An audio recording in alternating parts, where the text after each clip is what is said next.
All right, hello everybody, this is Miss Pi, and in this video I'm going to show you how to graph two rational functions.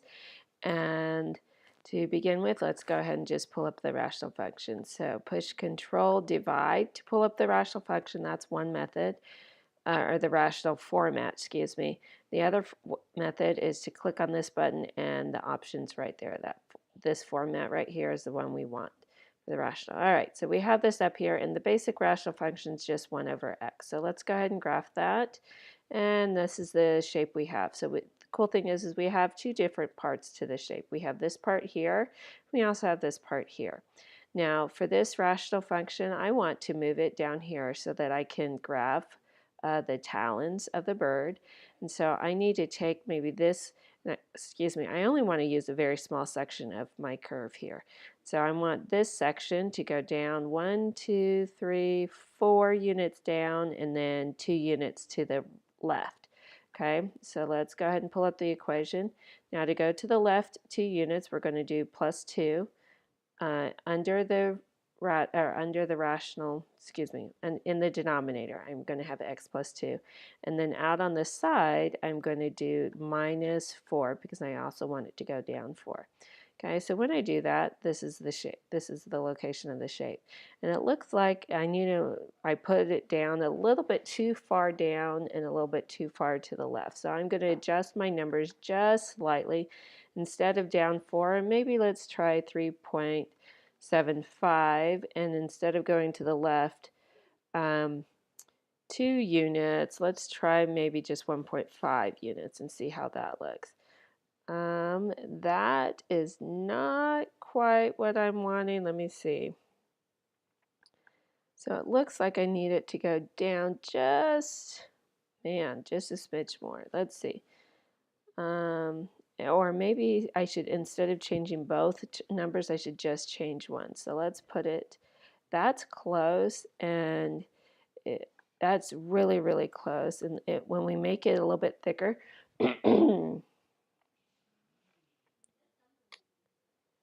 when we make it a little bit thicker, it looks pretty good. Let's see. Now I'm not going to try to get both sides of the talons, but actually I probably could if I flip that over. It's so much fun when you're doing this in the middle of the video and you say, oh, I like that. All right, so I really actually like that line. So I'm just going to keep it the way it is, but I want to limit it here at, let's see, a -1. And I'm going to start it at -1, and I'm going to stop it maybe at 0. So let's go ahead and try that.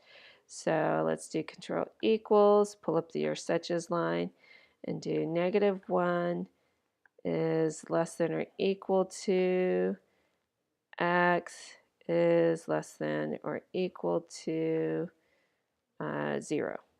Okay, and see how that looks. Well, this is in my way, so I can't see.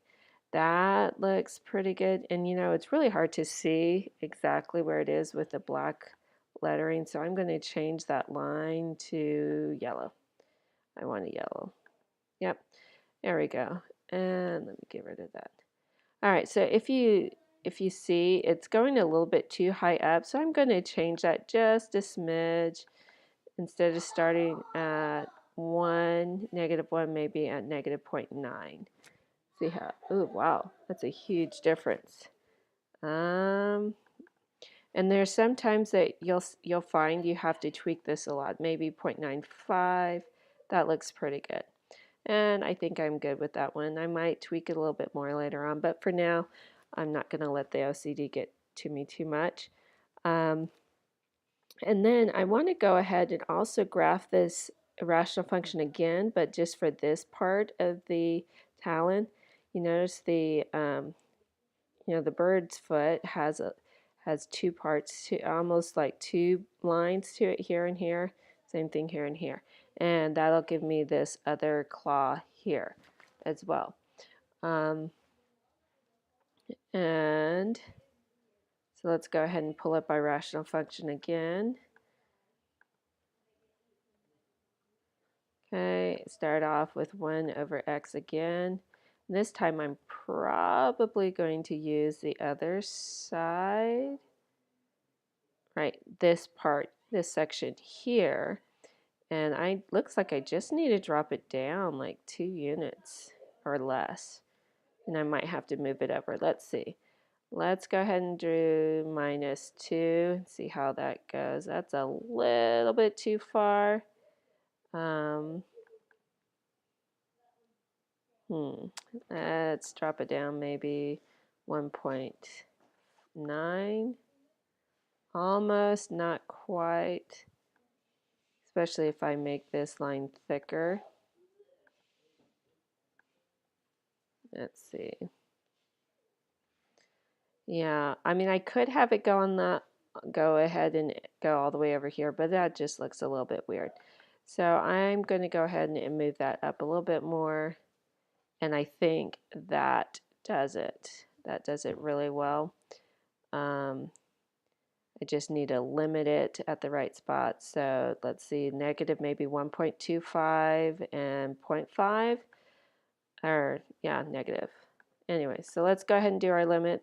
There we go, and we said 1.25 is less than or equal to x, and that's less than or equal to 0.5. Okay, and everything disappeared. And this is going to happen to you a lot. When you set your limits, everything disappears. The first thing you want to do, go ahead to find the equation again, go ahead and push tab and go up one, and then you should be able to find your equation. And if you recall, when I was going through the limits, I said this should be negative 1.25 to negative 0.5, but I forgot my negative signs. And remember how I've said you always want to go with the leftmost value first and then the rightmost value?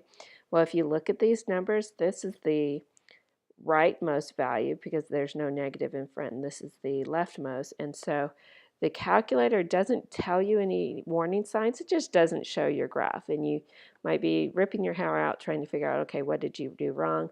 Most likely you either need to switch these terms or you forgot to put the negative signs.